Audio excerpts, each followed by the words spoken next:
In cataract or LASIK surgery, you probably love your new outlook on life. But you may not know about a change that will impact your license.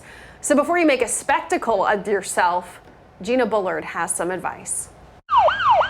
Full disclosure, I got pulled over for speeding in Mission. When I gave the cop ID, he asked if I was wearing prescription sunglasses. I said no. Then he asked if I was wearing contacts. I said no. That's when I was handed a ticket with a date to appear in court. Last year, I got corrective eye surgery. As someone who's been in glasses since I was 4, it was long overdue. After, though, I was completely out of it. I had to get a ride home, and I looked like this.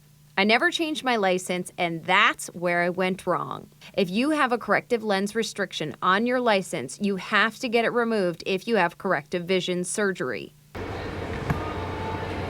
So yeah, this comes up a lot, especially with the ability now with these surgeries to get a large percentage of people out of glasses. Dr. Chris Ketcher's side of the Casey Eye Clinic is constantly performing refractive eye surgeries. From cataract surgery to LASIK, he's busy. I do thousands and thousands of them. Cataract surgery is the most performed operation in the U.S. We'll tell them post-operatively starting day one, as of today, you're legal to drive day or night, or you're only legal to drive during the day. I was probably told that, but I didn't know I had to get my license changed. Maybe we need to put something like in big letters that says like, hey, don't forget to change your driver's license. I've been a police officer for 25 years, and this was not a subject that I knew a great deal about. Captain Kevin Self of Mission Police Department says he was surprised when I called asking about the restriction. I think with the proliferation of that procedure, the LASIK procedure, it's come to the forefront that there's actually a process that you have to go through to have that restriction removed from your driver's license. It's a convoluted process.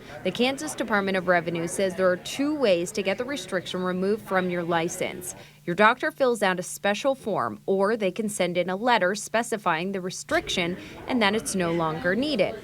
After, the medical vision unit sends you one of 2 letters. One requires you to go into the license bureau to get a new license with the restriction removed. The other requires you to take a full exam, including a driving test. In Missouri, when you go get your new license, you'll take an eye exam. If you fail, expect to be going back to your optometrist for more testing. That although the process appears to be fairly lengthy, it does appear to be fairly straightforward. Does Mission Police give a lot of tickets for this? You know, I couldn't give you a number. I know that if there's a violation on the driver's license, then typically they'll write it. Gina Bullard, KCTV5 News.